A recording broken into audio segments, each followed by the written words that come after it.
Commission, I'm going to call this meeting this Friday, November 13th, the lucky day, the Friday 13th of 2020. In order, let's start the meeting with the pledge. Please arise and see the flag or face the flag behind my desk, and I will honor the pledge, please. I Pledge allegiance to the flag of the United States of America and to the republic for which it stands, one nation under God, indivisible, with liberty and justice for all.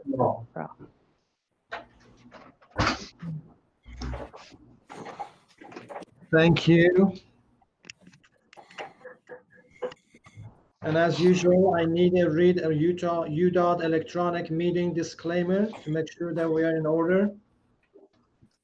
The November 2020 meetings of the Utah Transportation Commission will be conducted electronically, will only be accessible by electronic means. There will not be space for facilities to attend the open meetings in person, as the Commission determined that an anchor location presents a substantial risk to the health and safety of those who may be present at the anchor location due to the ongoing state of emergency related to COVID-19. Therefore, we believe that an anchor location will gather interested persons and members of the public in a single confined location where the risks of the further spreading COVID-19 are greater. Interested parties may access a live broadcast of the meetings at youtube.com/UtahDOT. So with that note, let us have an introduction to make it official. Please introduce yourself in order of the seniority. I'm going to start with the Commissioner Barlow. Please introduce yourself and state your jurisdiction. This is Wayne Barlow. I represent Region 1, which are the 6 northernmost counties of the state from Box Elder down through Davis County. And I live in Cache Valley and or Bear Lake, which is where I am right now. Thank you. Commissioner Kramer. Commissioner Lou Kramer, Commissioner at Large for the great state of Utah, and I live in downtown Salt Lake City. Thank you. Okay. Commissioner Law. Hi, I'm Donna Law, Commissioner at Large, and my home is in Cedar City. Commissioner Evans. Good morning, Commissioner Jim Evans, representing Region 3, which is the central part of the state from Juab County, Utah, Wasatch, all the way out to Daggett County. And I can also report that even though we had at the last minute could not hold the ribbon cutting, that I want to report that in my region, I-15 through the core tech is completed, other than a few minor little things. And it's beautiful to drive a straight path through there. So congratulations all of Udot team for your efforts there. Yes, indeed. Thank you. Here, here. Van Tassel. Yes, Commissioner Kevin Van Tassel, at large. I live in Vernal, Utah, and know most of the highways personally. Commissioner Gottner. Good morning, Natalie Gochner. I represent Region 2 on the commission, and I work at the University of Utah and live in Murray City. Thank you. And my name is Nagi Zinati, serving as the chair of the commission, and bring you greetings from warm, sunny St. George. Thank you. You're very lucky. Well, yes, let us have the Udot family introduced by Carlos. Oh, he's well, Terry rather now. Is you Terry doing or Jason doing who? So I will introduce my group, and then if Jason wants to introduce his, would that be all right? Wonderful. Yes. Let's see if you can remember the names.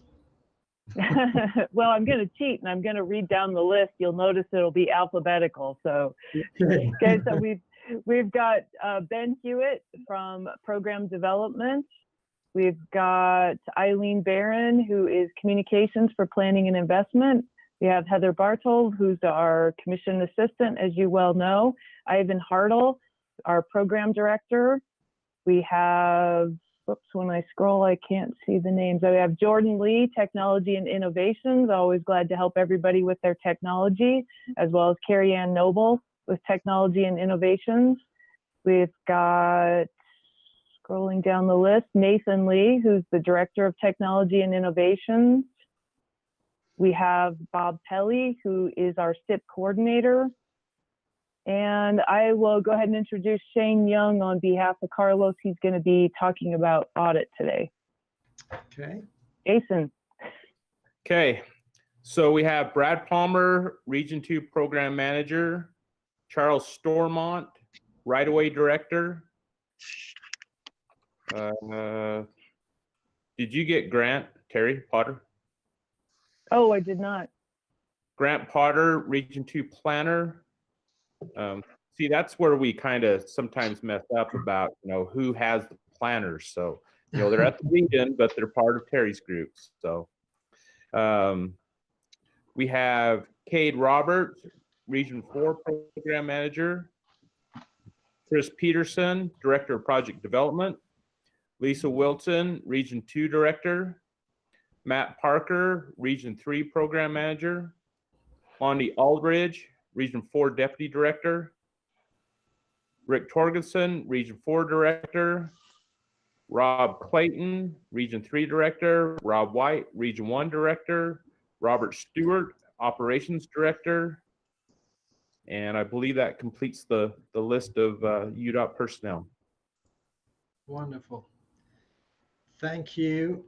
And at this time, I would like to acknowledge and welcome our wonderful partners from the Federal Highway, Ivan Morero and Brigitte Mendel, and all the others by way of internet join us, the commissioners of the counties, the mayors, the city mayors, managers, public work directors. Thank you for being here and being patient with us. Natalie, you still want to have the time off at the 10 to 10:15 or 10:30? Yeah, I apologize. I have to do a quick filming for Okay. like 6 minutes. Okay, no problem. We recognize it. Thank you. All right, next item on agenda will be local area presentation by Region 4. Rick, you're going to start, or the kid is going to start immediately? Which one? Yeah, I can start just real quick, just to introduce Cade Roberts, our program manager, that he will walk you through some history on in Carbon County, Castle Country, some current projects that we're doing and some recently completed projects we're doing, and then just give you kind of a little update on the US 6 corridor. So I'll turn it right over to Cade. Okay, thank you.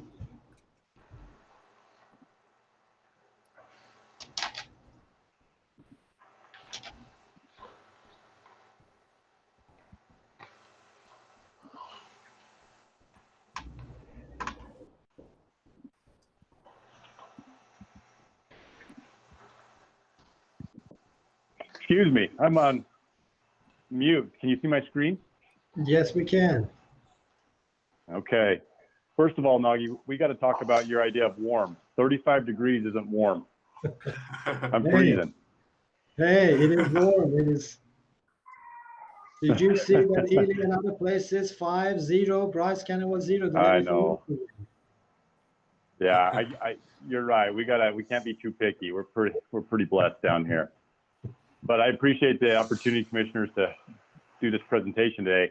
I'll take you through this Carbon County local area presentation. Carbon County, as you can see on this front page, I actually took this right from the county's website. It shows their diverse landscape out here, a unique and pretty area in ways. So Carbon County, we've got is made up of a number of cities and towns along the US 191, US 6 corridor. You can see the county here in red. Most of it runs right through the middle of the county, and that's where we see a lot of our projects that I'm going to show to you today. We had over 42 projects since 2007, equating to 175 million. And we have had quite a few different funding types for these projects, including state funds, federal funds, and local partnerships. As you can see here, Wellington, Price, Carbonville, Helper, they're all along that corridor that runs, the 191 US 6 corridor that runs from the south end of Carbon County to the north end. We're going to jump right into projects that we have currently. or had in the past, excuse me. And that starts with State Route 55 right in Price. So in Price, let me zoom out and show you this. In Price, which is located on the US 6 corridor, wish some labels would show up here. But here in the US 6 corridor, we have a bridge project on State Route 55 that runs right down the main area of Price. This is a railroad crossing in Price, and it is a $5.5 million project and was constructed in 2019. The purpose of this project was to replace a failing deck. The deck over the railroad here was starting to fall apart. You can see in this picture. And then, as you can see in this, what it looks like now, quite the difference. And I'm going to point out this fence that runs along the bridge. This fence was actually upgraded with local participation. So it's a lot more detailed and pretty than you would see on other Udot bridges. Really like how this one turned out. So on US 6, we have a number of projects. This project hasn't been highlighted in the past, but it's two sections of area on US 6, milepost 236 to 239 and milepost 232 to 233. This project equated to $3.6 million and was constructed in 2018, and it was a pavement preservation project, so an asphalt overlay. I can show you that here in this picture. You can see the new asphalt going down over the existing roadway. And then this view after construction was completed, how that asphalt looks, significantly different as far as strength on the roadway and look and feel. It's a lot more smooth. We're going to be going over passing lanes all over this corridor, but these are some passing lanes we wanted to highlight on US 6. So this is south of Price. Let me zoom out so we can show you exactly where this is located. So Price is about right here, and then there's the US 6 corridor that runs down to I-70. This corridor we'll talk a lot about later, but you can see these green lines, and tell me if I need to zoom in at all. But these green lines show these additional passing lanes and passing lane extensions with this project. The project value equated to $6.2 million, and this was completed in the 2017 year. Quite a significant project when considering capacity. Here's a picture of box culverts being extended. This box culvert was on the south end of the project. And you can see here during construction them widening. This is a southbound passing lane, widening to the west. And then the final in the same location, we have the two lanes, the passing lane, and then the third lane in the other direction. Turned out pretty nice in this area. State Route 122 is not a very well-known route by many of us, but it is used quite a bit by local traffic. Hiawatha to the junction of SR10. So this is State Route 10, this dark line over here, and it ties into Price right here at US 6, and it actually goes all the way to I-70 through Emory County. So State Route 10 is one of our busier routes as well, and Hiawatha connects to that road. This project was a pavement preservation project, an asphalt overlay, and the project value was $2.7 million and it was constructed in 2019. I like these before and after pictures so you can kind of see what happened. This is the old road. As you can see, the roadway is gray, it's oxidized, it's definitely seen better days. And after the pavement was placed, this is how the road looks. They're nearly complete here. They still have edge lines to put down, and this guy right here is testing the asphalt. but such a difference in this area.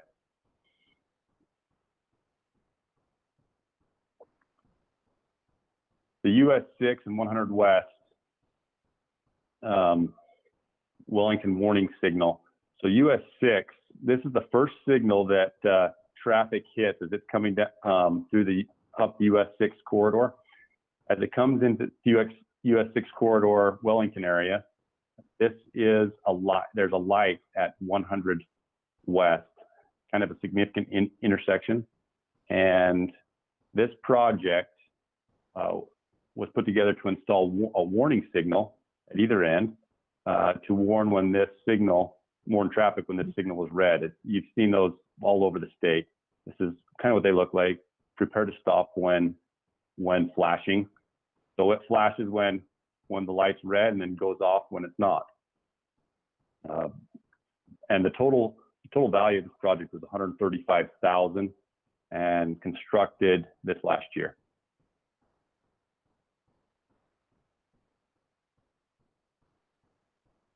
I'm sure some of you have been to Schofield Reservoir. The Schofield Dam Safety Project was constructed this last year as well. And so just to give some location to this, Price is located down here. I don't know if you can see this down in the bottom right corner.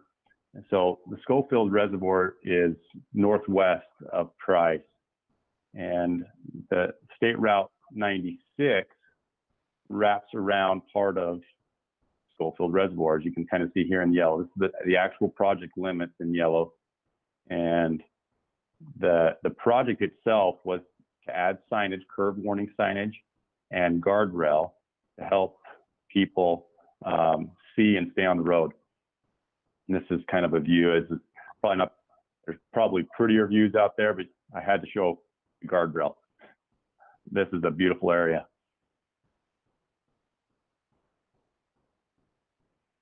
State Route 10. Again, I talked about State Route 10 earlier.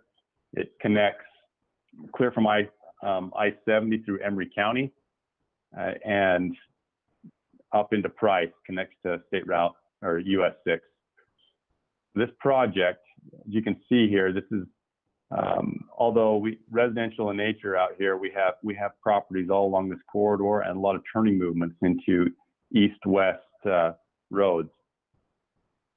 So this roadway was often getting congested just due to the turning movements in the area as people were heading back home or heading to different agricultural areas east or west of this route. And so this project was to reconstruct the roadway to a 3-lane section to increase capacity. The project value equated to $21.8 million, and it was completed 2 years ago in 2019. And you can see the project limits extended from basically the interchange down here to the bottom of Price. I'm going to show you some of these pictures. So this is the before picture. You see the 2 lanes. We have pretty good width, pretty good shoulders, but we don't have any room for turning. And the people that turn would be using the actual through lanes, the travel lanes, to make a left turn. And then here's construction beginning, box culverts extending, the asphalt being put down, and you can see this turn lane in place. Now we have 2 travel lanes and a turn lane between them. Here's another view. This is towards the very south end of the project. And I wanted to show some of this to show some of the right-of-way hurdles we had to jump through for the project.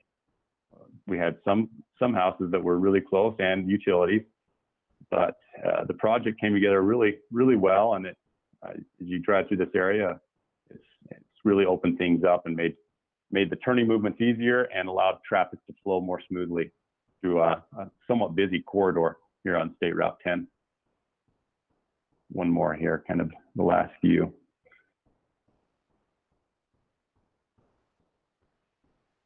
A project we recently completed, the Kenilworth Road and Spring Glen Road, is a road that hasn't seen a ton of attention due to low ADT and the remoteness of it.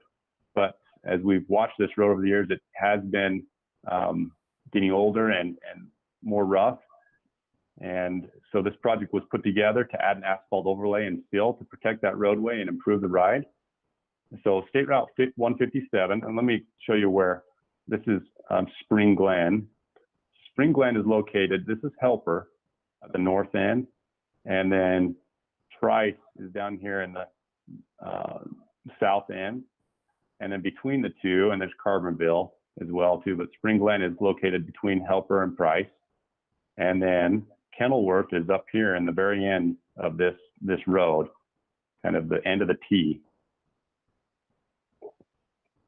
So the project value was 2.95 million, and it was constructed this last year. Came together really well, actually. I'll show you some pictures. This shows that overlay, that asphalt overlay being laid down with our asphalt machines. Shows this is in Kenilworth, that new asphalt road. Quite the difference again from the existing road. Really improved the area. And one of the best things we saw, and I got this from Kevin Kitchen, from our PI guy in the region. This was saw, and we took a picture of it, but it says, "Thank you, road construction crew, for fixing our road and improving our town. We appreciate you."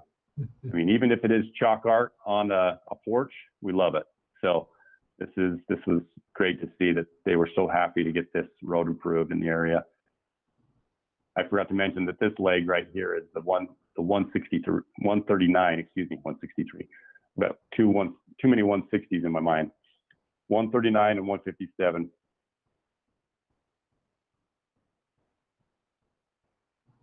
Our current project right now is the Peerless Port of Entry. As the commissioners know about, this project is in an effort to move the Port of Entry just north of Helper Town to an area near Carbonville. So if I was to zoom out here again, Carbonville is located between Price and Helper on the north end. And we just looked at Glen Springs, where there's Kenilworth Road and 153. And the Peerless Port of Entry is on US 6, down here just outside of Carbonville. So the actual asphalt that went down and the parking, the road, the pull-outs, equated to 12 million. And the buildings, which are being built now, are at around $2 million. And it's currently under construction. We hope to complete it very soon. That will certainly improve safety, moving that old port. Yeah, you're right. The last port of entry, or the port of entry currently in service, is up in that windy area. Maybe I should point that out to the commissioners and how much that will improve. But it is located, I believe, right there in this windy area. So pulling it down into this open area will definitely improve safety and functionality for our port.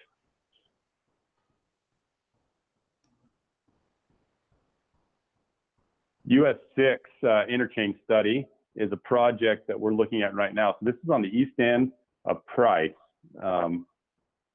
where US 6 comes in and then does kind of an L around Price.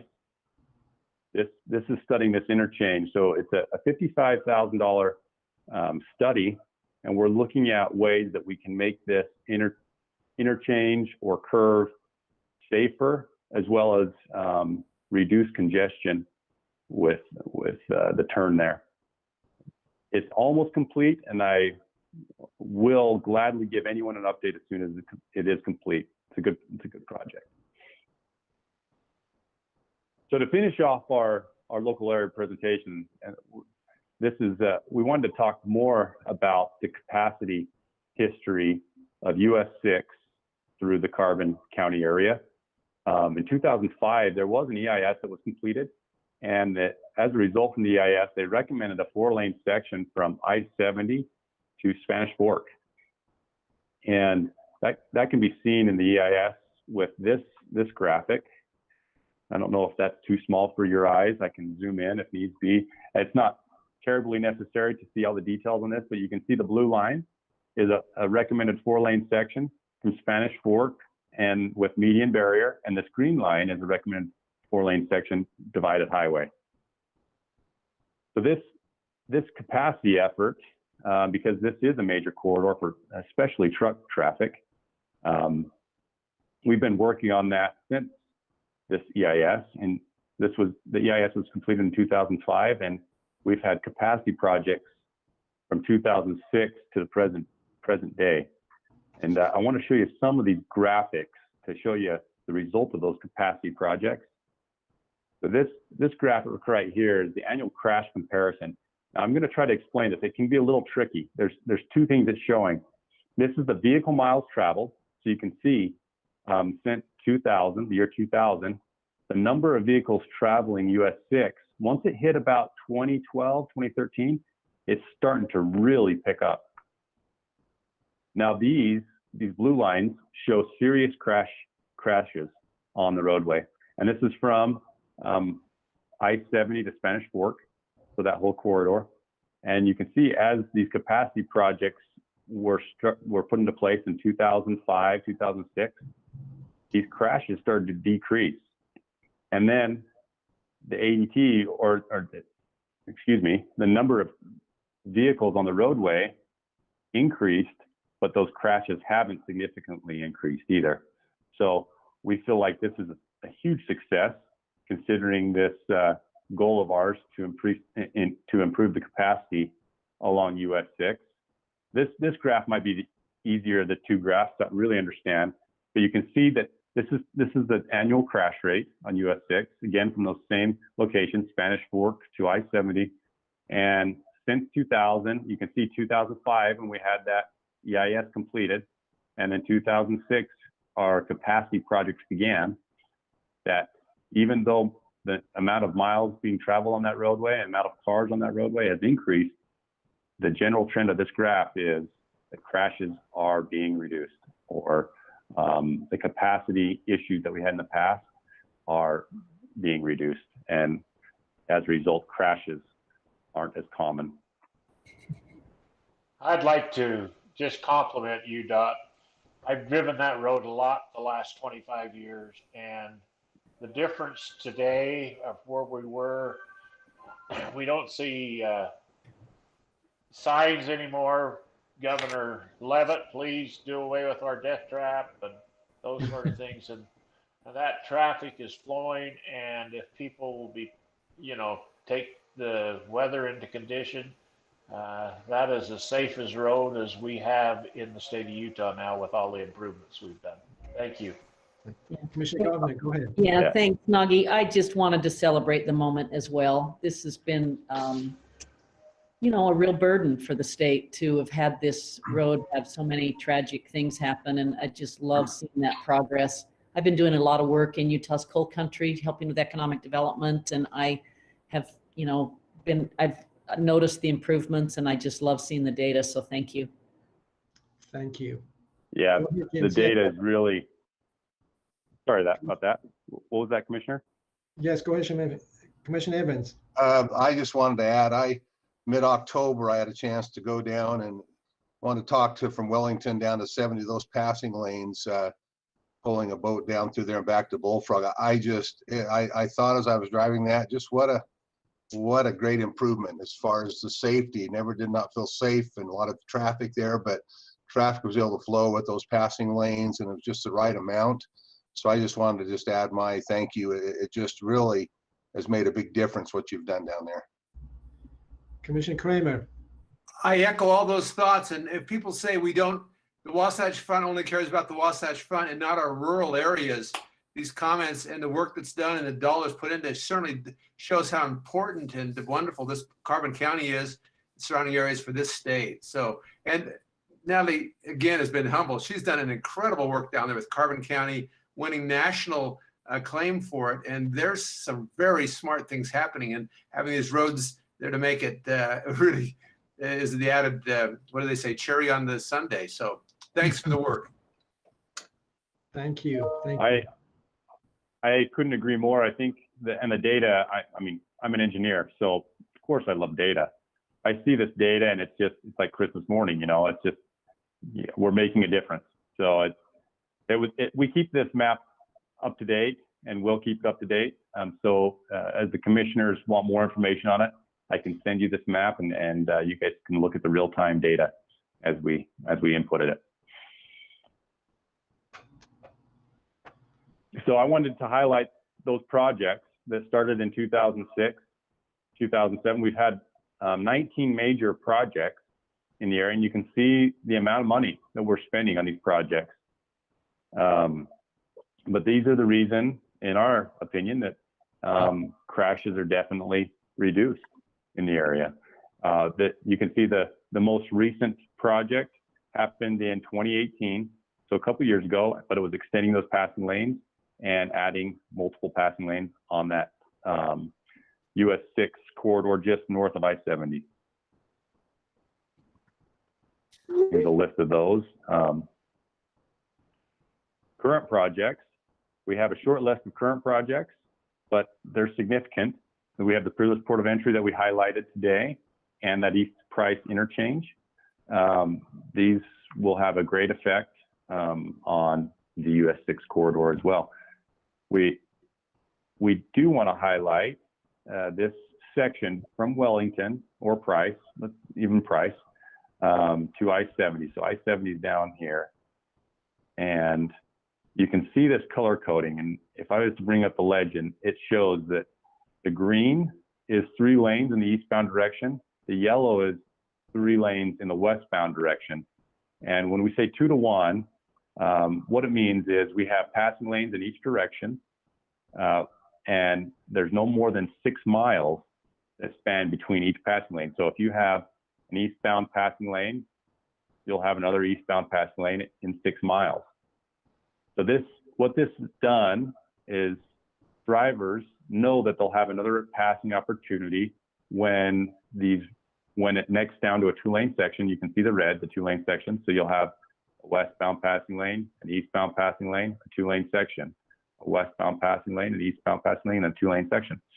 So it's really a good process because drivers can plan on a passing lane coming up, and they don't get over anxious and make any poor choices when trying to pass a lot of this truck traffic. So this corridor really looks good right now. Of course, in the future, the EIS recommends a 4-lane section, but at the moment, we have passing opportunities in each direction, and the crashes are still reducing. So it's a good position we're in at the moment. And planned projects. So we don't have any, currently we don't have any capacity projects programmed, meaning money to them. Of course, we have lots of plans for the area, even up to the 4-lane section that the EIS recommends. But we do have a concept study, and that for a passing lane, that's a westbound passing lane at milepost 229.7 to approximately 228.7. We're doing a study on it, and this study will help us determine how much that's going to cost and any safety improvements that need to be made while extending that. And we hope to have that completed this year fairly soon, and then we can start prioritizing a project for a capacity project for the US 6 area again. And with that, commissioners, that's what I have for the presentation of Carbon County. Is there any questions? Do I need to shift back to any of the slides?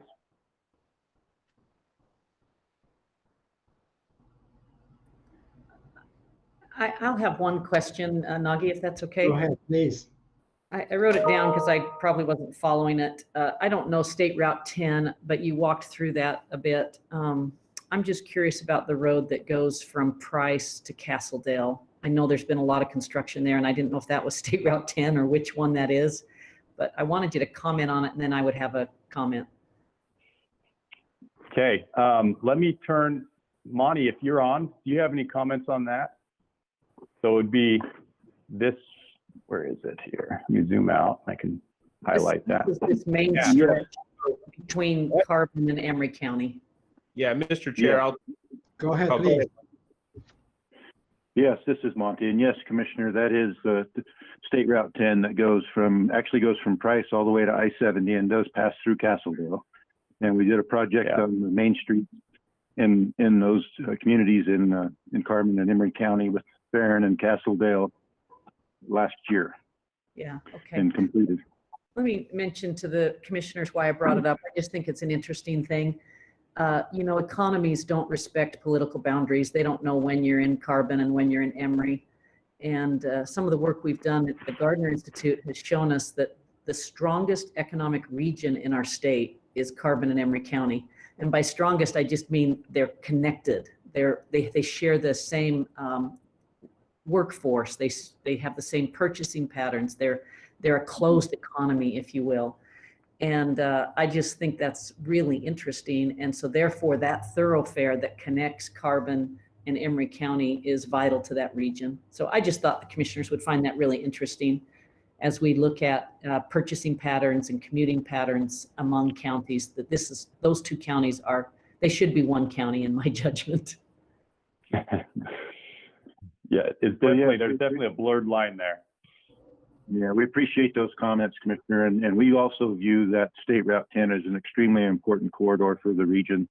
Historically, it has been a considerable pull haul route, and so we've always had a considerable number of projects on that, and we always keep a close eye on it. The project that Kate highlighted there, that South Price SR10 project, for 22-21, that project there was really a great project to help with that corridor and getting folks into, I'll say, the urban center for Carbon County and Price, and allowing traffic to flow much more freely and help with the economic development in that area.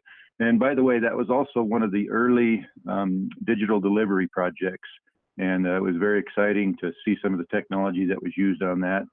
When it was designed and early in construction. Other projects throughout the state have kind of surpassed it on a digital delivery technology basis, but we're continuing to pursue those opportunities throughout the region and throughout the state. And so that's an exciting part of that project history as well.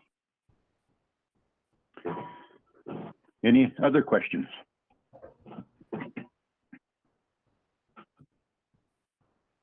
Mr. Chair, if I could for a moment. Go ahead, please, Jason. So I'm going to take the opportunity and the privilege of the position I sit in to speak a little bit about Carbon County, since we don't have any local politicians on here. Born and raised in Carbon County, and my family has a very rich history in the region. My great-grandfather was a sheriff in Schofield, one of the areas that Kate spoke about, that we had a project there by the dam. A lot of our family property is underwater now, thanks to the BLM and building that dam, but that's fine. We need the water there in Carbon County. My grandparents were coal miners and worked in multiple coal mines. My one grandfather owned a pool hall and bar up Spring Canyon, one of the coal mining ghost towns now above Helper. And I have the bar and the pool table from that pool hall in my basement. So from the 40s. So I'm continuing that tradition. My father worked at all three of the power plants down there in Carbon and Emery County. The Castle Gate power plant is now dismantled and reclaimed. And if you went through there, you would never imagine there was a power plant there. And so it's pretty amazing to be part of that. My father's currently a city councilman for Price, Rick Davis, and so he's doing his part to help keeping and contributing to the community down there. And I worked a couple summers in coal mines while I was going to school, and so I also have a history of working in the coal industry down there and getting to experience that and see what it's all about. And I can say that, you know, the communities down there do very much appreciate what UDOT does and the improvements, especially to US 6 that have been made, you know, for safety. Reader's Digest, before we undertook that EIS process, had listed this as one of the country's deadliest roads. And they can no longer even come close to making that claim because of the improvements that have been made there from a safety perspective. And so the communities down there appreciate greatly. And I love that chalk message on the side of a cinder block home. You know, Kenilworth was again one of those coal communities that sprung up to support it. You know, that just speaks volumes to me about, you know, the culture down there and the appreciation that they have for kind of anything. They don't take things for granted down there very often. So it's an honor to kind of speak about, you know, growing up in Carbon County and being part of that community. And the only thing that I might take a little bit of issue with is I'm pretty sure if you spoke to the folks in Carbon County and Emery County, they would not consider themselves to be one county. There's a pretty fierce rivalry there, even though the workforces, because of the coal mines, the gas and oil industry, and the power plants, they definitely cross over into each other's counties to work and to recreate and to shop. And but yeah, that's about where the commonality ends and the rivalry begins. So Jason, anyway. I knew it the minute I said it. So anyway, I appreciate that opportunity to speak about, you know, some place I'm very passionate about and proud to be from. Thank you, Jason, for the history. Appreciate that. It's always important to know about the communities and our state. It's beautiful. Every corner of our state is a beautiful place to be and to live. And we appreciate all the history of it. Any more questions from Kate, from Monty, from Rick Torgerson on Region 4? Thank you. I would like to also mention something about SR 59. I was on the road on Wednesday. I took my wife for a ride to just get a little bit of sunshine and natural vitamin D. And by George, they have a beautiful passing lanes all the way from Hurricane down to the state line, Arizona. It is just beautiful. And I had the opportunity to talk to the citizens and few mayors, and they're all praising. They don't have the wall to ride. Thank you for the crew yet, but I'm pretty sure we can make that arrangement on the side of the hill if we can get away with it. But it is beautiful. Thank you, Region 4, for the beautiful work you do. Thank you. Okay, next item in the agenda is number 3, Federal Highway Report, but the Ivan Marrero has told us that he does not have anything and he doesn't have any money to spare. So for now, he's off the hook. Commissioner, if I may for a second, and go ahead, please. Go ahead, Ivan. You know, I don't normally like to take up commission time to talk about staff changes at federal highways, but we do have one change that I think is worth noting. Steve Call, who's our planner and our team leader, recently got a promotion to go work with our headquarters Office of Environmental Planning and Right-of-Way. But Steve, if you have dealt with anything to do with planning in the state of Utah, you know Steve. He's been here for 16 years.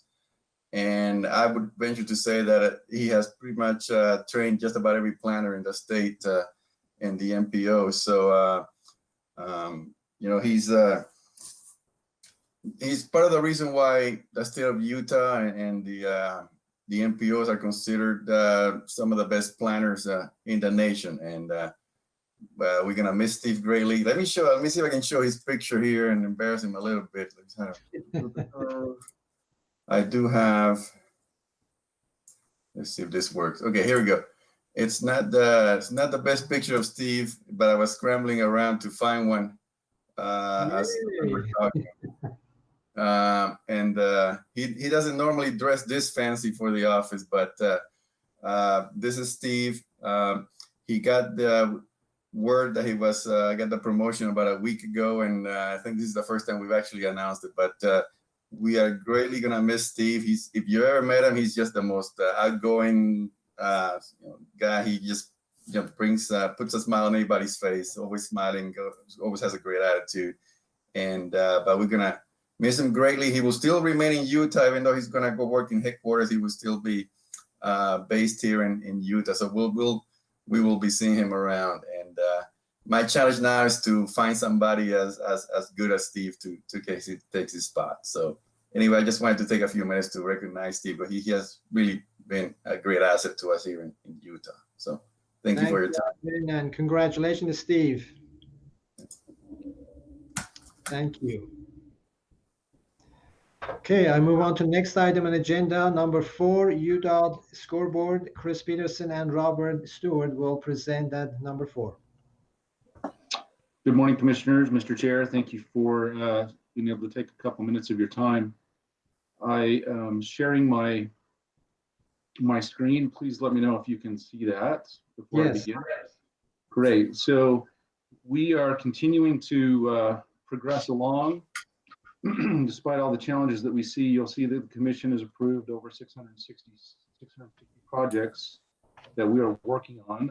We have over 107 yet to come, and our crews or our teams are working hard to deliver those 9 projects here in the next 60 days, and they're continuing to work on 2 that are just a little behind. As usual, and as I've reported, as well as the folks that I've asked to step in for me when I've been vacationing, we are doing incredibly well with our advertising. We've advertised since the 1st of July over $1 billion worth of projects, 62 of them. 94% of those have been delivered on time. Our goal is 85%, and I continue to be impressed and honored to be part of a team who's able to be more efficient than we historically have been during these times. So that 94% is an amazing number. And so I want to make sure that I recognize the efforts of our teams, both internal to Udot and our consultant teams who help us and who are part of our success. So I want to recognize them. Over the past month, we have advertised 15 projects totaling just over $155 million. We're pretty pleased about that. We continue to deliver our program, and our project managers in the regions are doing a fantastic job of keeping up and keeping going. So I was looking at this earlier, and I click these off. All right, so this graph shows our advertising history and our plan for coming forward in the future by month. And what I want to point out this month is, so right now we're sitting in mid-November, right? Commissioner Zanotti brought up the fact that it's lucky Friday the 13th today. So we're about halfway through the month. And what you'll notice is we've already delivered the majority of the projects that we had planned on delivering this month, despite being halfway through. And then what I want to show is these green bars out here into the future. Those are projects that we are ahead of schedule on, and that our teams have been able to advertise and get out to the contracting community faster than they thought. So these green projects are ahead of schedule, and the blue is what we have yet to deliver this spring, this winter and this spring. So we're well on track to helping our program proceed as we should. So again, the fact that we have these green bars, in fact, one clear over here, ahead of schedule, delivering the program makes me honored to be part of the team. I will go to this chart. We love to look at this chart. We have 176 projects currently under contract.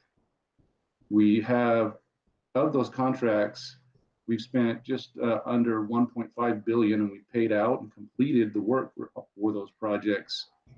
The majority of them are completed and moving along. We talked earlier about the tech corridor. Work is proceeding on that. I-15 northbound in Salt Lake County, I-15 southbound in Salt Lake County is wrapping up. The express lanes in Davis County, those are some major projects, and we're progressing through those and getting that work accomplished. We're really excited about that and love to see how that works. And I wanted to bring up one thing. Commissioner Law helped us this week. This week we've selected a best value contractor for West Davis Court. We're excited to be able to be moving forward on that project. And so we've selected a joint venture between Ames Construction, Wadsworth Brothers Construction Company, and Staker Parson. They have several subcontractors that will be helping them. Their company name is Farmington Bay Contractors. for constructors, Farmington Bay constructors. So anyway, we want to let you know that. So in the coming months, you'll see this graph change significantly once we enter into a contract with you. So, Mr. Chair. Go ahead, please. Since it's kind of like a debate, since Chris mentioned my name, I just wanted to speak to the impressive process that was. I know that as commissioners, we're all given different opportunities to see a little deeper into how UDOT works. And the West Davis Corridor has been in planning for a long time. And the bid process, there were three groups that bid. And the work that goes into everything prior to the selection was amazing. Some 38 people spent 3 weeks on the technical aspects of the bid to make sure, or to see how it compared to our engineers' estimates. And then, so 90% of the bid award, actually, it's very data driven. That's one thing that we've always known about UDOT, right? Is it's very data driven. So you have the technical element of the data that's measured. And we were introduced to the strengths and weaknesses of the different programs. And then 90% of the bid is the result of the financial element. And the totally blind process was really impressive to watch and be part of. And every time I have these kinds of experiences, to be a little bit more deeply to more deeply understand what UDOT does and how they operate, the integrity, the quality. I'm just really honored to be part of this. And it was honored to be part of that bid opening process. I don't know if I said that the way I should have, Chris, but it was really impressive. I've been part of other bid processes, and the fact that this was totally blind, we didn't know who had the money bid, we didn't know who had the technical bid. It was really terrific. It was really terrific. Thank you. No, Commissioner Law, I appreciate those comments. No, you did you did fine. And the reason she asked me that question is because there are certain components of that continue to be confidential. And so until we actually get into a contract and stuff, we just asked Commissioner Law, as part of her effort to help us make sure we follow our process and be that witness, to make sure that we don't divulge any confidentiality or confidential issues. So thank you, Commissioner. Appreciate that. Pleasure to be there. The one last chart that I want to show today is our contractor payment trends. You'll see that we continue to deliver our program and work, a testament to the companies that we have hired, as well as our staff and our consultant staff who continue to keep Utah moving through delivering quality transportation projects. This past month of October, $120 million, we averaged about $4 million a day. November, we're starting to slow down a little bit. The weather will slow down some projects, just due to the nature of what we have to do to make sure we maintain our quality. So that's typical for this time of year, although we're only halfway through the month, and I expect that number for November, which currently, let me show you that. Commissioner Kramer. I didn't mean to interrupt the flow. I just wanted to say, not only are you keeping traffic moving, but you're keeping the economy moving with that kind of input. And I know Natalie has referred to that in some of her other presentations. And thank goodness the 73 cents or the 80 cents were well taken care of at the end. So, we do. You knew I'd say that, Chris. We track every penny, but I will, and you can even ask Donna Law, the Commissioner Law, we round everything now just for you before we report the pennies. So we've developed a practice in honor of Commissioner Kramer. So anyway, thank you so much. Sorry, Chris. Lou, these bids showed up with 0.44 cents and 0.01. And I made sure they knew that Commissioner Kramer would not be happy with that. No, looks too big. I spent a couple years in Germany, and they had inflation, and they used those kind of things to show how great things were, and it was not the way to go. But anyway, Chris knew I was going to raise that. Chris I knew. But the bigger point, of course, is it's not just that we have great roads, but we have a great boost to the economy at a time when that's much needed. So thank you for making that happen. You're welcome. Thank you. And I will say it takes a team. It takes a team of contractors, of consultants, of UDOT employees, of the public who have some patience while we have some lane closures and while we try to get our work done. It really does take take a team, and I'm grateful that our team does so well. We couldn't do it without each other for sure.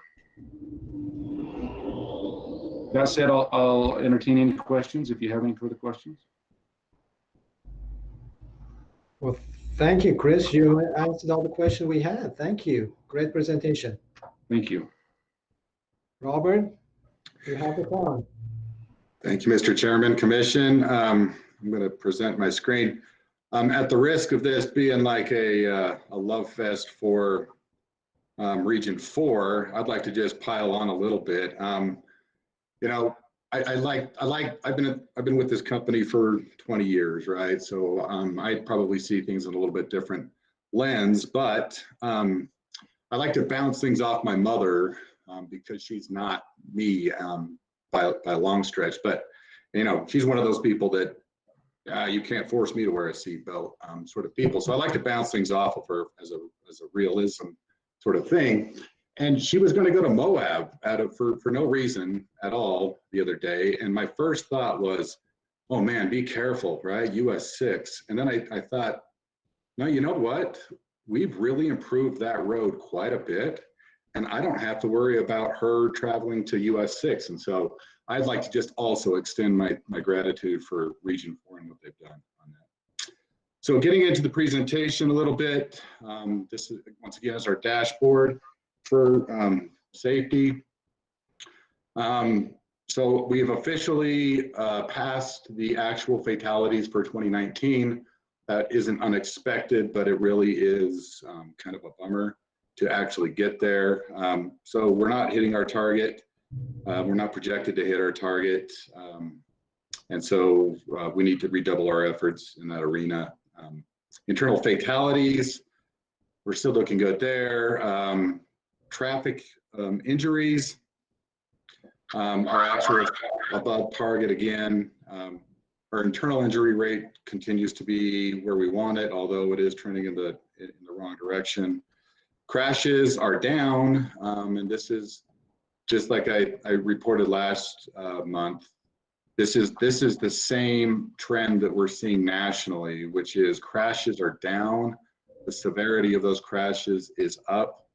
And, you know, I'd like to blame that on people being able to drive better because of speed or because of less congestion. But, you know, that may have been the case back in this realm. But we've sort of gotten back to about 10% down in traffic, which again is the same as the national trend. And so there's something else that's going on with excessive speeds on our roads. And I don't know that we've been able to pin that down. And I don't think anybody nationally has been able to pin that down, but it's something we're looking at. So this is the traffic that we're seeing out there right now. Recreational traffic, this is SR9 outside of Zion. So we saw that giant peak that came up during summer. And I think we've gotten back to more normal traffic, even in our recreational areas. One thing that I will tease for next time, we like to slice our data up a bunch of different ways to have different vantage points about what's going on out there. And this has been one of those constant themes is our VMT, or the amount of traffic out on our roads has been increasing over time. How does that fit into our fatalities? And this is the fatalities per 100 million VMT. You know, as we get more people on the roads, just from a statistical point of view, we would expect to see more crashes. That's not something that we're just conceding, but it's there. So this graph is not finalized yet, but my predecessor, Robert Miles, Nathan Lee and his group have been coming together for a while to get VMT to correlate with fatalities. And so we're on the final stretch, and we'll be able to present that graph as a standard dashboard item in the future. With that, any questions? Donna, go ahead.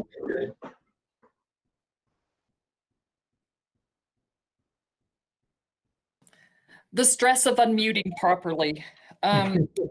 So Robert, yesterday I was talking about preparing for this meeting, and one of my colleagues said, she had to comment, she has a new driver in her family. And so she, her husband, and their son had attended one of the programs at the school, one of the Zero Fatalities programs, to help, prepare the younger drivers.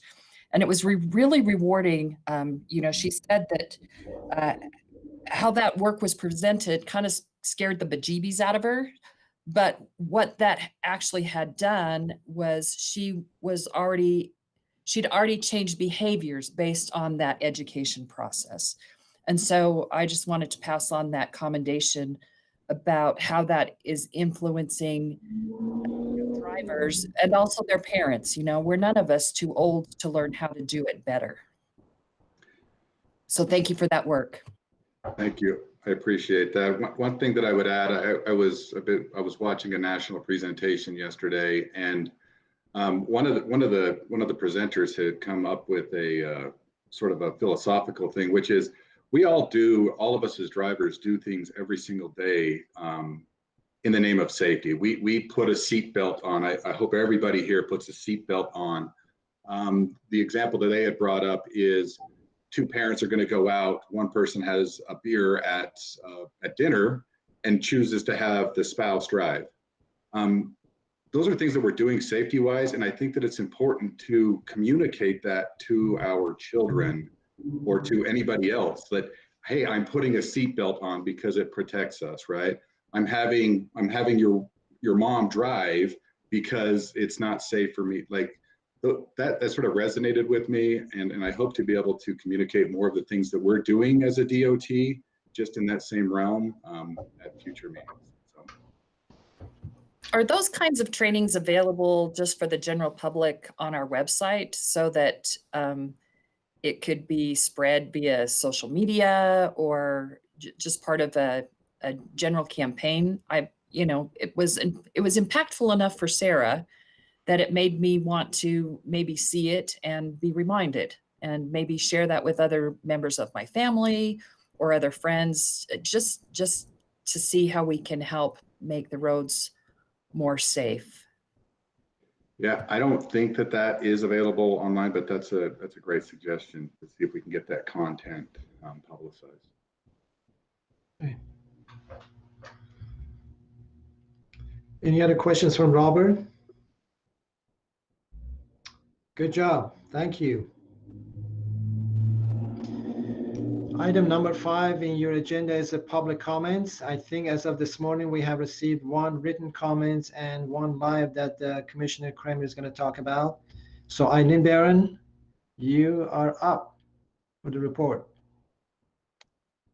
Good morning, Commissioners. We have received 1 written comment that I would like to read for the record this morning. And I think Ivan's going to pull that up. And this comment is from Kimberly McDonald, and it's regarding 6400 West and New Bingham Highway. She says the citizens of West Jordan need a stoplight at the intersection of New Bingham Highway and 6400 West. This area has had significant growth in the last 10 years.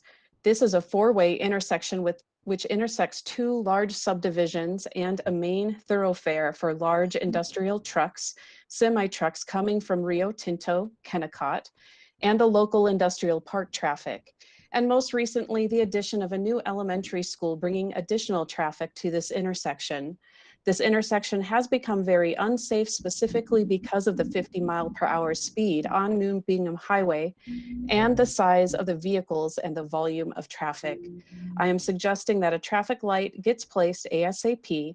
Due to the sheer volume of traffic, please do a study and get a light here before someone dies. Sincerely, Kimberly McDonald. P.S. Thank you. You guys are doing a great job. Thank you, Eileen. Thank you very much.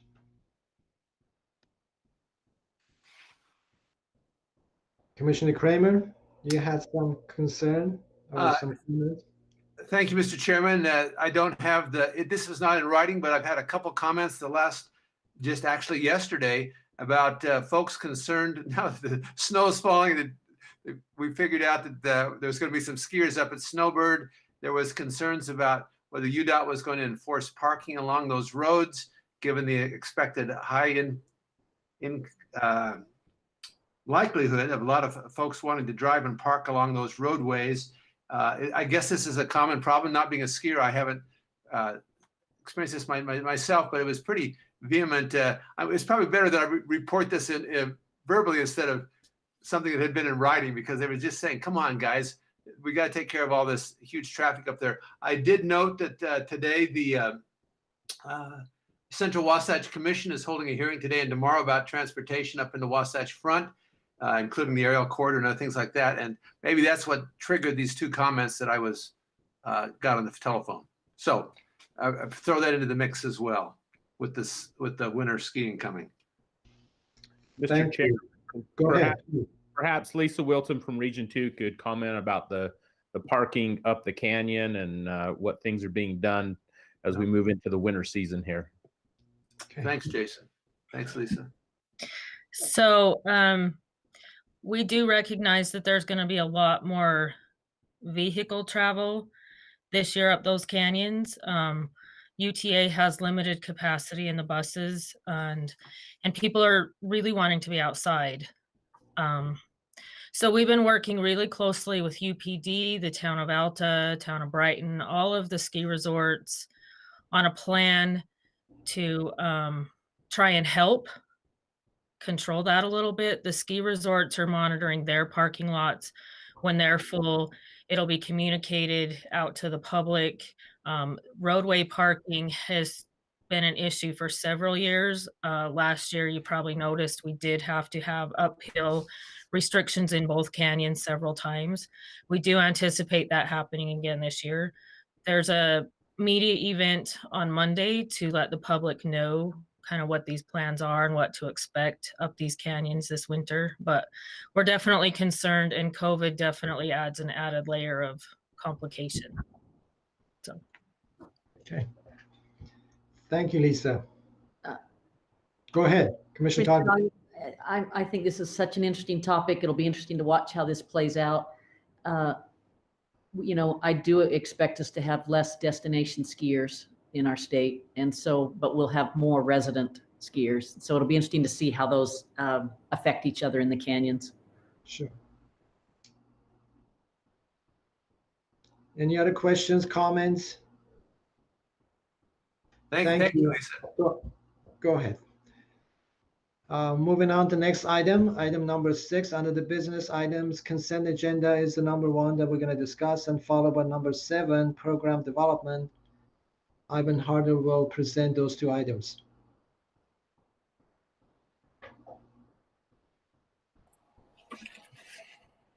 Good morning, Commission, Mr. Chair. Our first item, item number 6, is the consent agenda.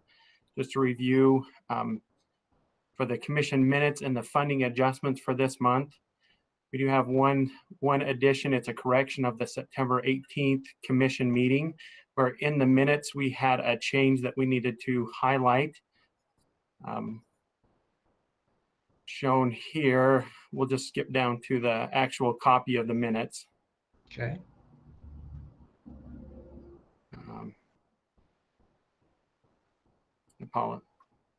Apologize, that piece didn't actually make it in here, but what it is showing from the minutes read that there was a $14 million adjustment on this project rather than a $3 million adjustment as outlined in the project in the fact sheet. So we just wanted to put a correcting entry into the minutes to show that. Okay. Our second item on the consent agenda is just showing the minutes last month from the October meeting, followed by the funding adjustments to be made. We have 4 items: adjusting to award and project closeouts. So our request today is, we'll go back up to the first meeting, sorry, our first item. Our request today is a motion to approve the consent agenda. Commissioner Evans, I move that we approve the consent agenda. Barlow will second. We have a motion and a second on item number 6, consent agenda. Any further questions, concerns? You noticed the correction, so that was from the last meeting. Hearing none, all in favor say aye. Aye. Aye. Any opposed? Consent agenda is approved. Proceed. Thank you. Moving to item 7 in our programming, our STIP amendments. Item number 1 is in Region 1. It's the I-84 SR66 to Summit County.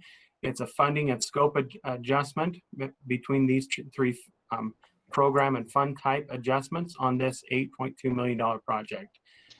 The region's requesting to add funding to this project.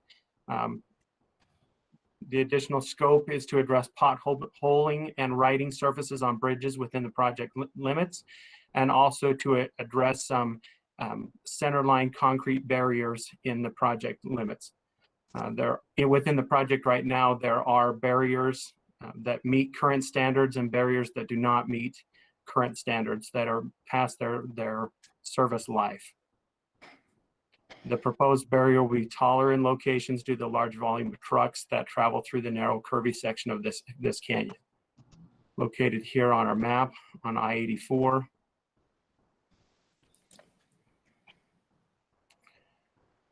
And here's some pictures of some of the potholing on the bridge structures, as well as some of the barriers. You can see here some of the connections between the existing barrier that meets standard and the old barrier that's having problems.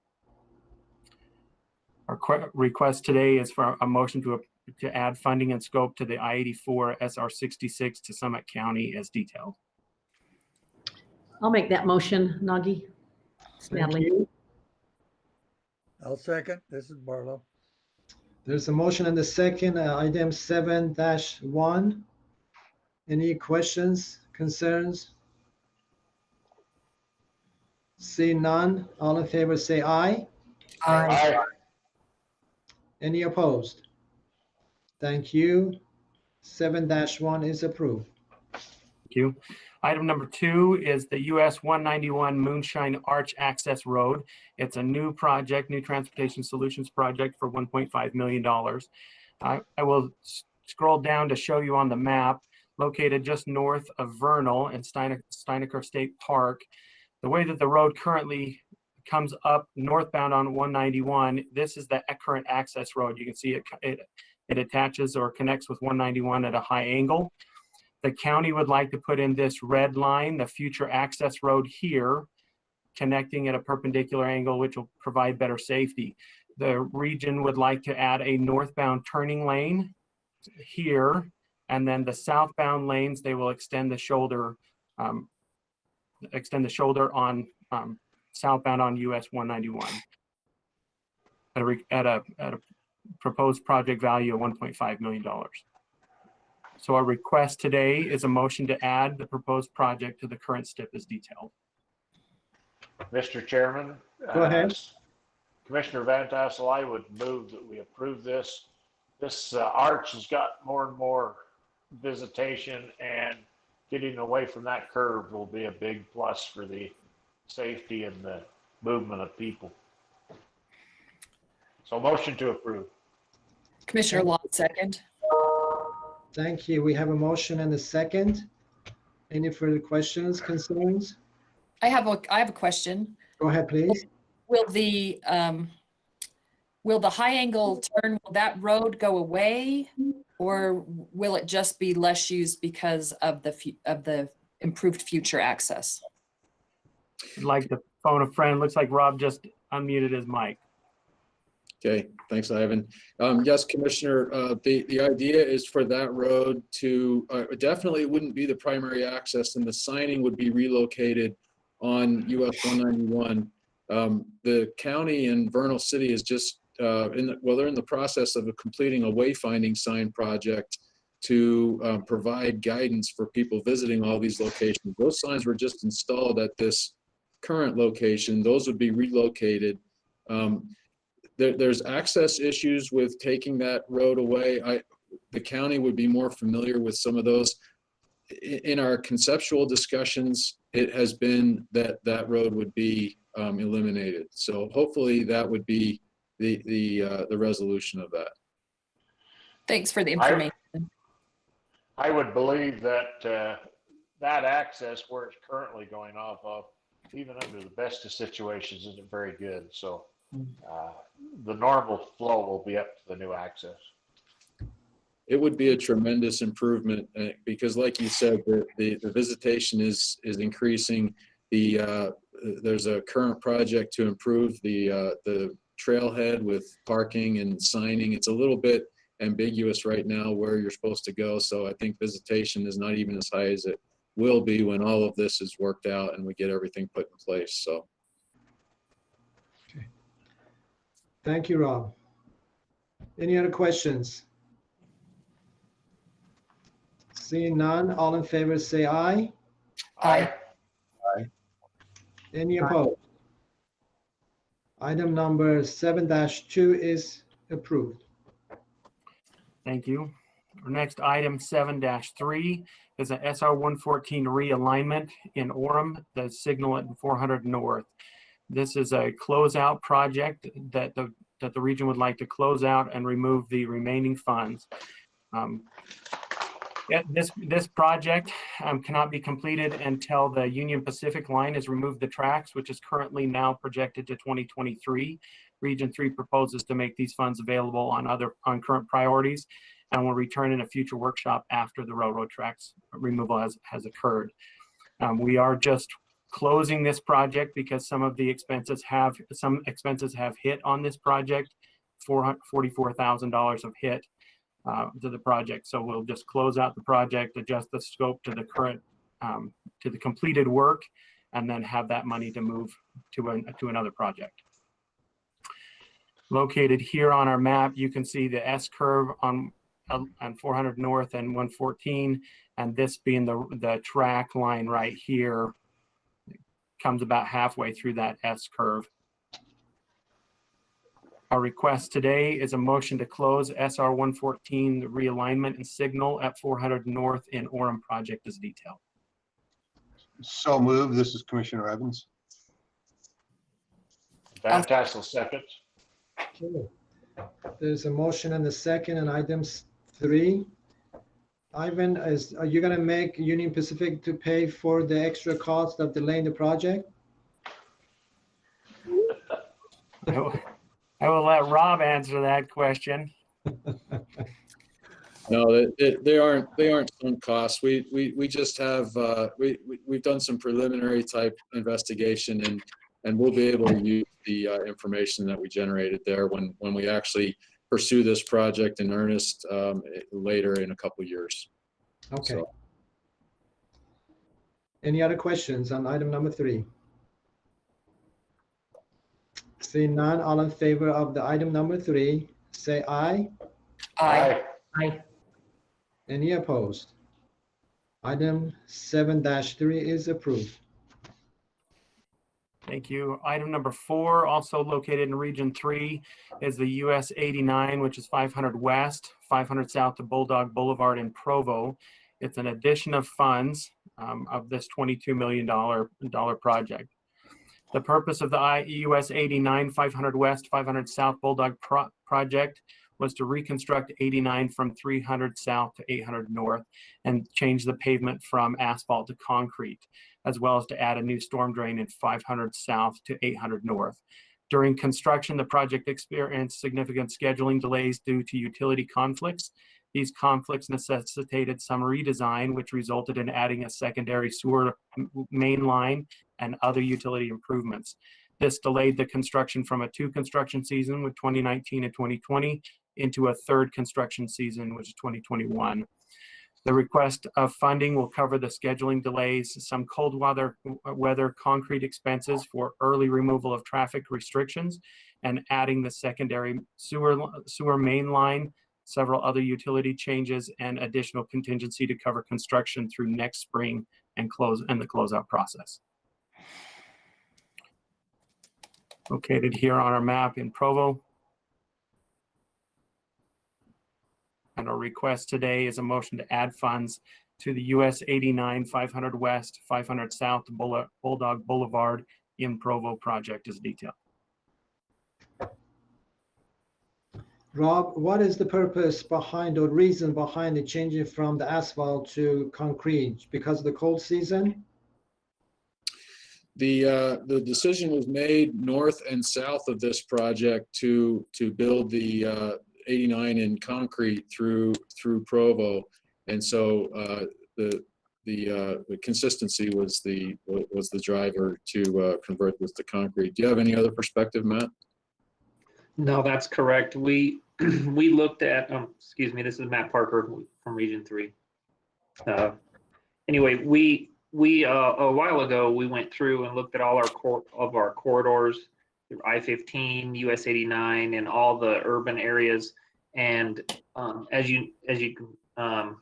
we recognize that through Orem, US 89 was already asphalt, or was already concrete, and it was also concrete to the south. And we made a decision to try to convert everything to concrete as we could when we had to reconstruct the roadway.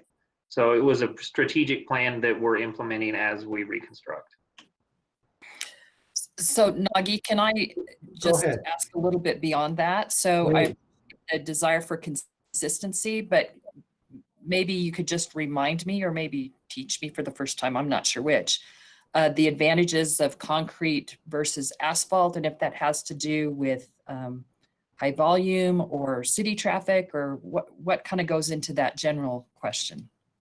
Or that general determination? Yeah, so that's a little bit of both.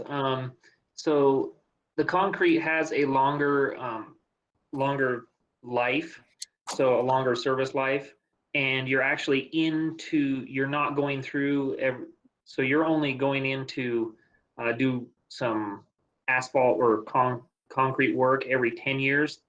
And with asphalt, you're going about every 7, and it's usually more impactful. So we're in there less, impacting the residents and impacting the locals a lot less. And the actual service life is 30 to 50 years instead of about 20 years. So there's actually a little bit longer life there. That's great. Thank you for that. You're welcome. Go ahead, Commissioner Evans. The other thing is I feel it's probably warranted paying a little extra to keep this going with the winterized concrete during the winter, because this is such a major area here in front of that Utah Valley Hospital. Just so many people come from the north and the south to access the hospital. So I think the sooner we can get that done and keep this moving, that's probably warranted that we maybe try to do this extra during the winter as well. Thank you.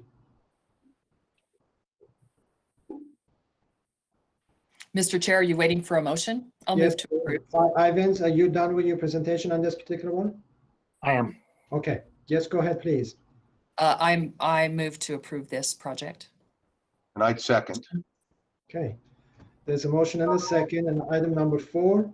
Any other questions, concerns? Seeing none, all in favor say aye. Aye. Any opposed? Item 7-4 is approved. Thank you. Our next item, item number 5, located in Region 4, the US 89 Manti Roundabout. It was an $800,000 Transportation Solutions Fund project. This original project was actually, it was a $2 million project in combination with the land adjacent property owner and the city. Udot's portion was an $800,000 pass-through for the $2 million project. The developer and city have notified Udot that their plans and schedules have changed and are no longer interested in pursuing this project at this time. As we were just working with the city for this project, we would like to abandon this project. No expenses have hit this project, so there's no reason to leave any money on this project. Our request today is a motion to abandon the US 89 Manti Roundabout project as detailed. I'll make the motion. Second. Kramer. Okay.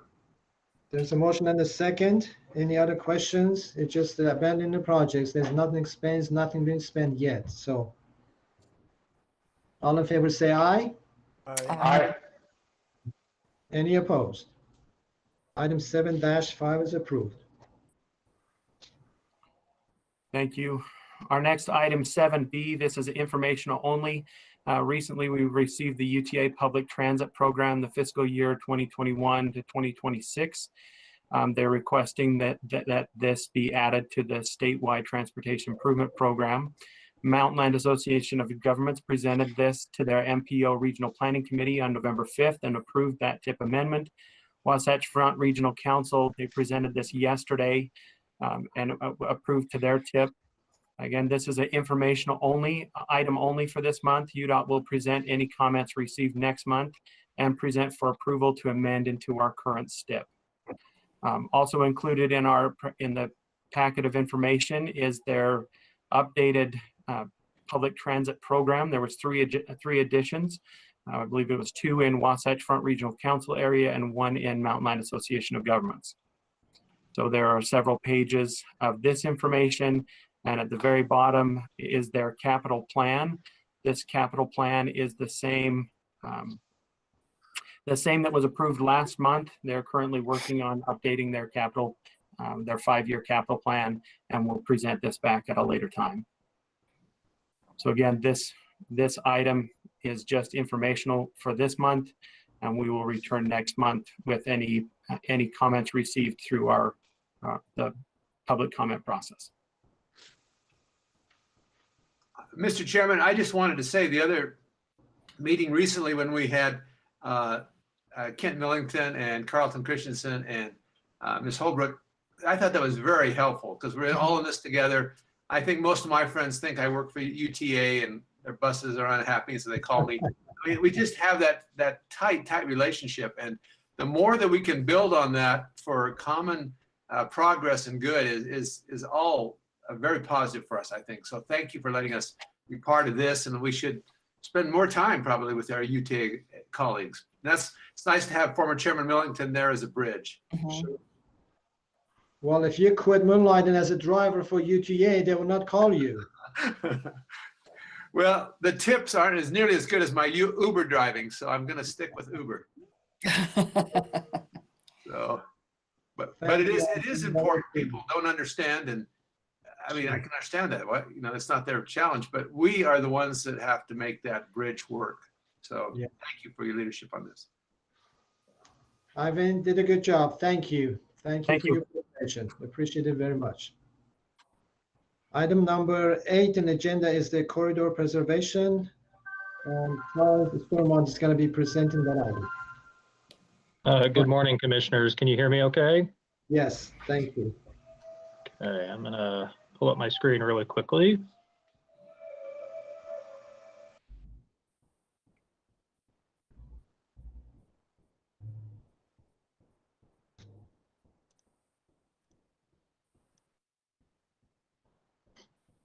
Should be coming up here in just a second.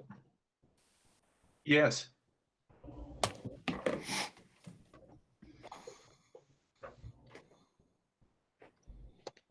Are you able to see the corridor fund balance sheet? Yes. Okay, perfect. Just really quickly, we'll review the budget and obligation status of the corridor preservation fund. Our beginning balance was enlarge that a little bit. I see Natalie put her glasses on to see it, so please enlarge. Yeah, I can zoom in. I can definitely zoom in. There you go. That helps. Better, thanks. Yeah, absolutely. Thanks for letting me know. We started with a balance forward of just a hair under 9 million.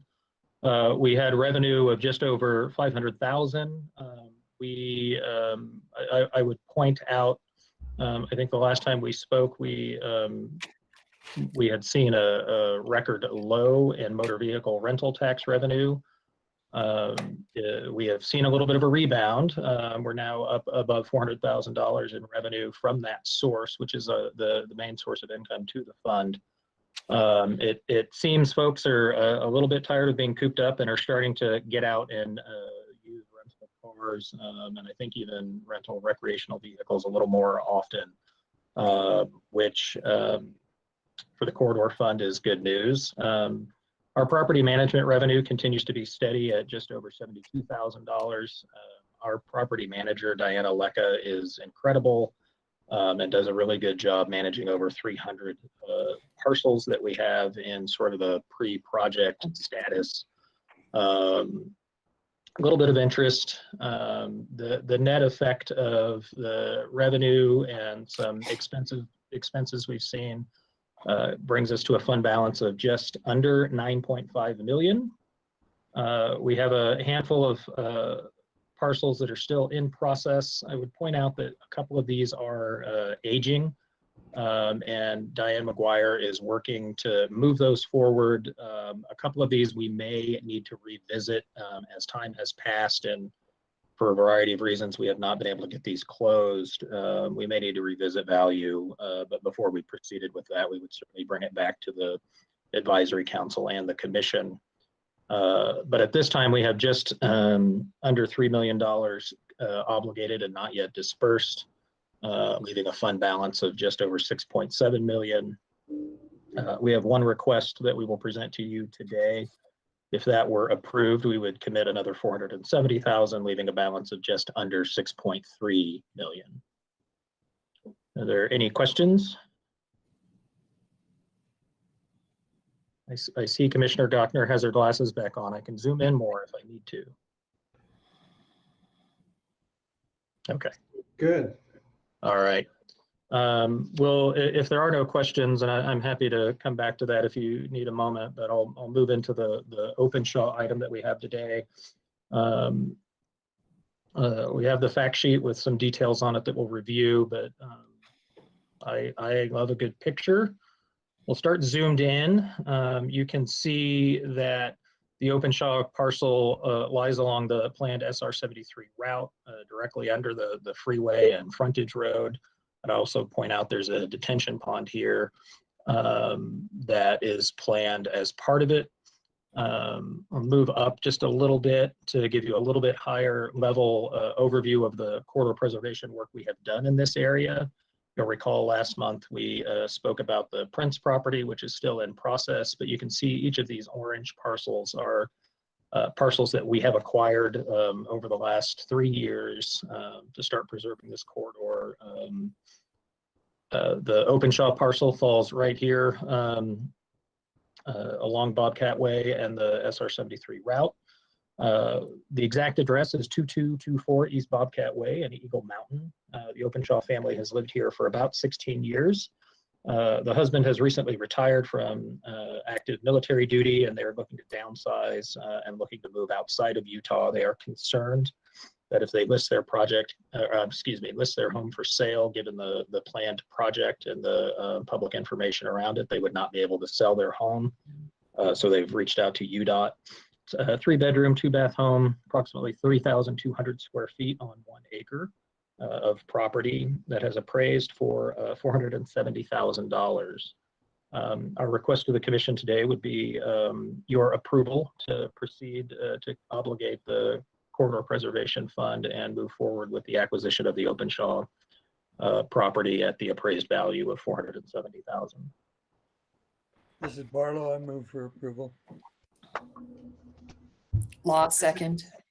Okay. There's a motion and a second to approve purchase of that lot 2224. Any questions, concerns? Just a note that Commissioner Barlow and I are on that Corridor Preservation Commission committee, and we felt this is appropriate. And again, I echo the praise for both of the Dianes, Diane McGuire, and on our property that's going there. So supporting that. All that's by way of saying we support it. Any other comments, questions? All in favor say aye. Aye. Aye. Any opposed? Item number 8 is approved. Charles? Thank you, commissioners. I'll give my screen back to you. Thank you. Thank you very much. Thank you, Commissioner. Item number 9 is Internal Audit 2020 Risk Enterprise Assessment Summary, and our dear friend Shane Young is going to present that item. Shane, welcome back. Thank you, Commissioner. Good morning to all of you. Good morning. Hats off to the your own makeup departments over there. You look great on video. Thank you.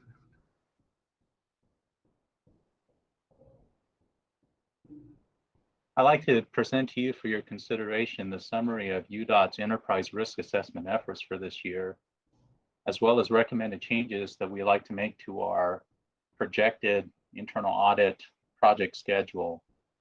To give you just a brief background, we typically engage with our region leaders around August of each year to ask them to update their prior year risk assessment. These assessments are used for strategic planning as well as for in-house considerations. We also use the assessments to determine where we can be of the best benefit as an internal audit organization. After the group and region leaders provide their assessments to us, we compile a master list that we provide to our executive team, and then we evaluate the efforts that we're making in internal audit to see what changes we need to make with our audit schedule for the upcoming year. This year, we are able to identify a total of 133 risks and compare to 124 risks that were identified in 2019. As we look at each of the categories for these risks, we put a total of 19 different categories on the left side of this slide that you're seeing. And so, for example, under fiscal responsibility, it could be anything from ensuring that contractors are reimbursed correctly to our employees understanding and following purchasing requirements when they buy small tools or other equipment. And so we evaluated the 133 risks and placed them into these different categories. And we tried to identify which group or region also recognized that particular concern. So as you can see from the right-hand column of 2019, there were 17 total fiscal responsibility risks. That increased to 18 in 2020. And we recognized 5 groups with varying degrees of risk concerns associated with fiscal responsibility. Safety and security was number 2. Compliance was number 3. Maintenance concerns were number 4, and quality workforce was number 5. As we compared 2019 to 2020, we noted that these 5 categories relatively stayed the same, with maybe a switch up in the number 4 to the number 5 slot. We also looked at the 133 risks to see what type of impact has occurred because of the coronavirus.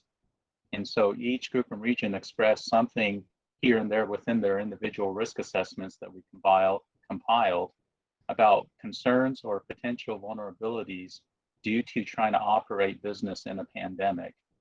These certainly weren't surprising to us.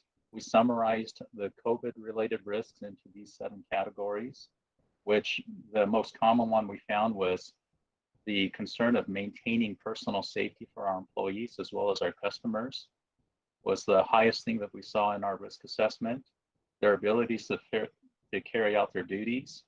And the last 2 ones I thought were interesting was because so many of our employees are remote working, there's concerns about having effective interpersonal communication, as well as the potential of isolationism from remote working. These risks weren't a surprise to us. It's nice that we're able to capture some of the data since a lot of the implementations to keep our employees safe happened sometime in March. So we were able to get a few months of information from the risk assessment to see how is coronavirus affecting Udot. So as we looked at the risk assessment for this year and compared it to our audit list that we currently have that you approved last year, we made the following notations. These first 3 projects are things that are actively underway that we're working on. Number 1 is the way our consultants are billing Udot. We wanted to verify and make sure that we're doing things in accordance with federal and state requirements. Number 2 was an evaluation of the way we do inspections for road projects to, again, same thing, to ensure that they are compliant with federal and state standards as well as Udot standards. A lot of our inspections occur with our consultants and contractors, and we do a lot of inspections in-house. This is an important area for us. So we already have an auditor assigned to look at this particular area. The third one is our building security measures to ensure the safety of our employees and customers. This is probably the first project we'll complete at the turn of 2021, but this project is also underway. I'd like to just briefly talk to you about the last 6 projects. The number 4 is regarding surplus properties. The right-of-way director, Charles, had asked us to evaluate, since they've gone through an online process, to identify the efficiencies and whether it's working as intended, as well as for process improvement opportunities. Number 5 is regarding third-party contractors and how they do permit jobs for us. I think there is not a concern, but validation that they're maintaining Udot standard for consistency and quality as we hire third-party contractors to do permit work for the department. And then the 6th one is regarding our equipment contracts. There was a question whether equipment contracts had the right terms and conditions and language to ensure that we had equipment on the ground at the time that it was needed. So that's something that's in queue for us to look at. Number 7 is regarding our Transtech training program. Over the last couple of years, our learning development director has made substantial changes in the way we train our transportation technicians. And she felt this was a time where we could go in and evaluate and validate whether the training processes are doing what they're intended to do. So we have a meeting scheduled with our learning development director first of the year to talk about where we can be of benefit in evaluating the changes that have been made over the last 2 years regarding training of transportation technicians. And then the last 2 projects I think are significant risks that always present potential vulnerabilities for UDOT. Number 8 is talking about data security measures to ensure that we are applying the highest standard of data security measures to our programs and our systems. This is becoming more and more important as more of our employees are remote working instead of being directly into the office. And number 9 is related to our stormwater compliance requirements to determine if the changes we have made in this area are doing what's intended and in accordance with federal and state requirements. So as we evaluated these projects,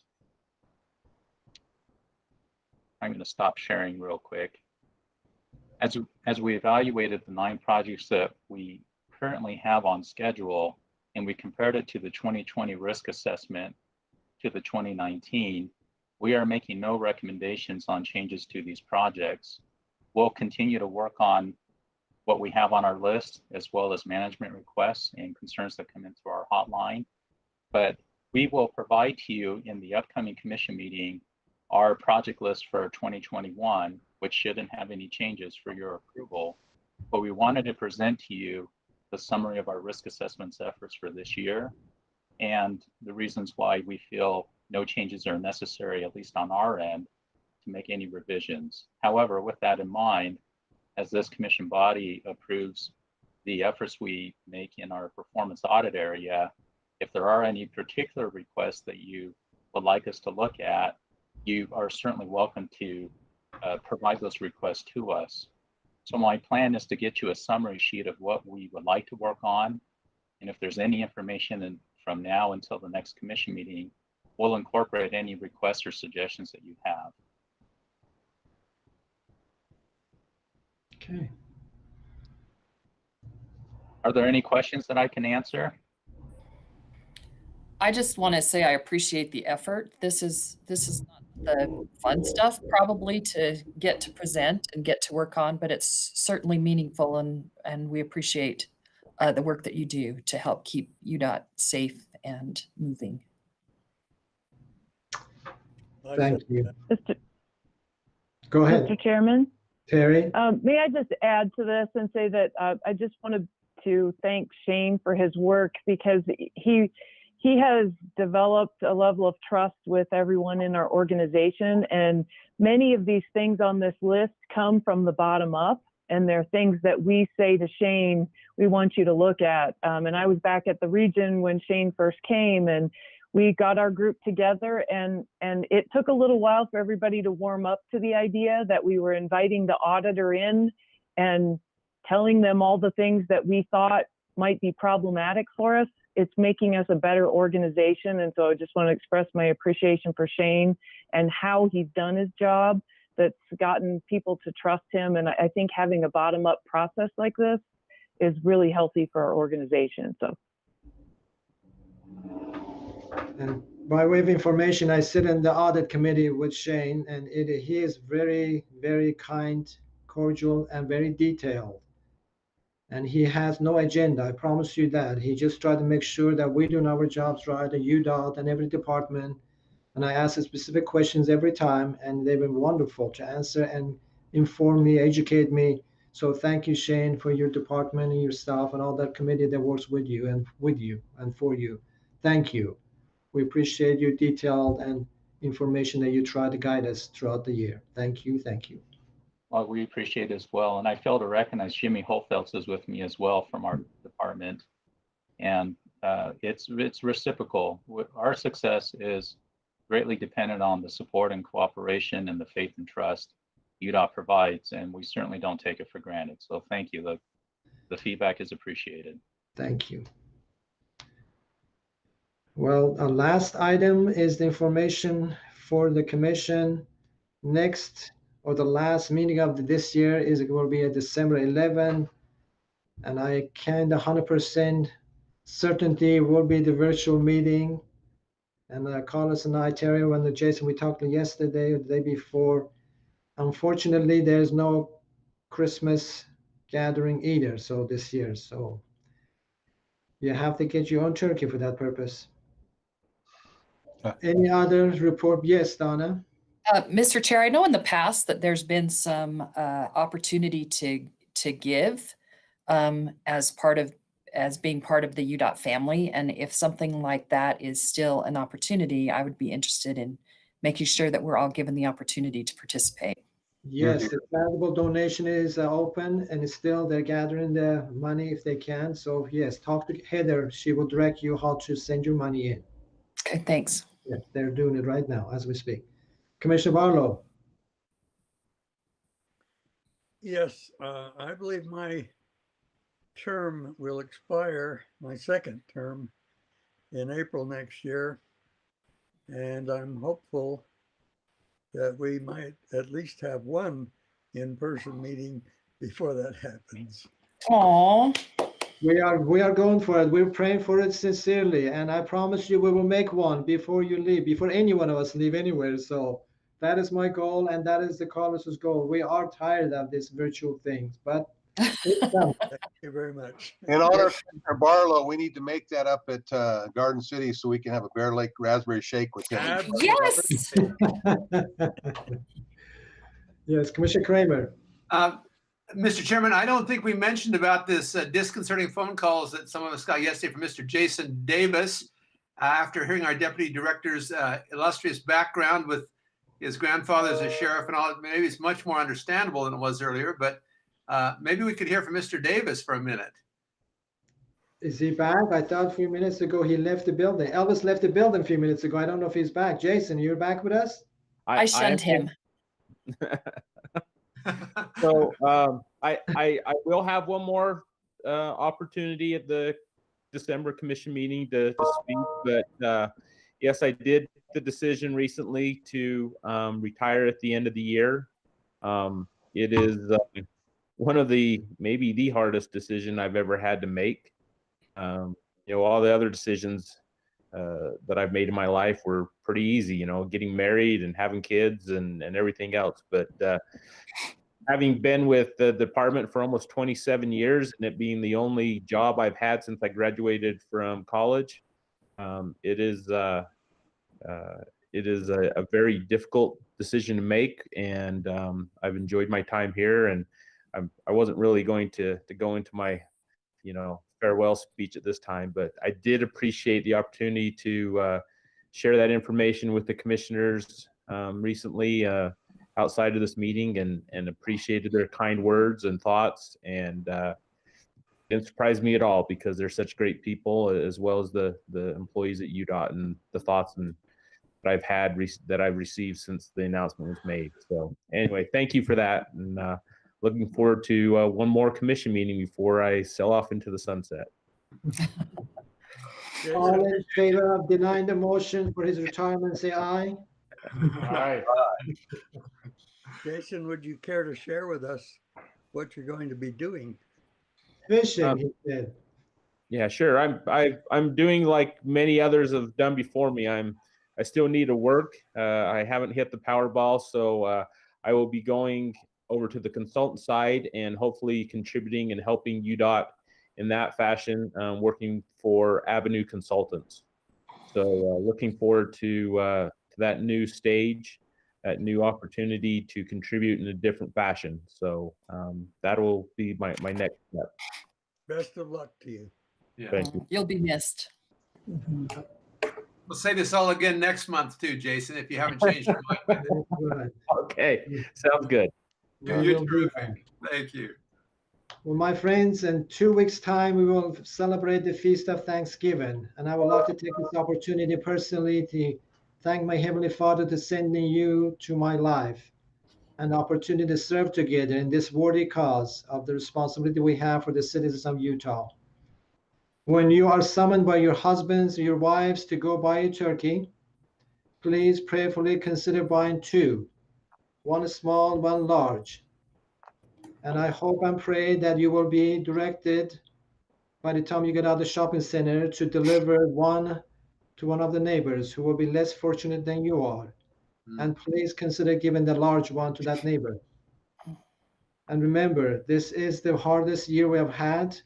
There are families in our neighborhood that they are suffering and they are shy to ask for any kind of help.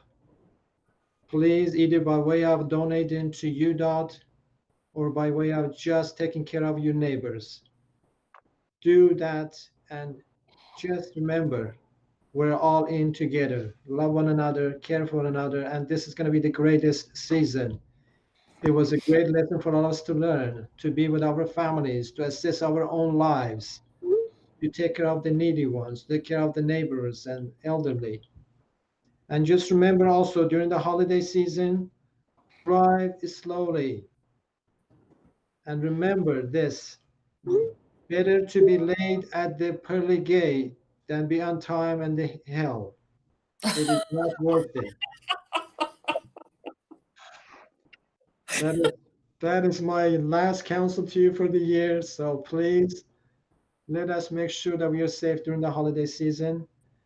So the last item on the agenda is the motion to adjourn. So moved. Thank you, Natalie. Thank you. Just remember, I love you all and send you my love from my family for the citizens of Washington County. Please have a safe and memorable Thanksgiving. Thank you. Thank you, Naki. Thank you. Goodbye, everyone. Love you all. Thank you. Bye-bye. Heidi, thank you. Thank you.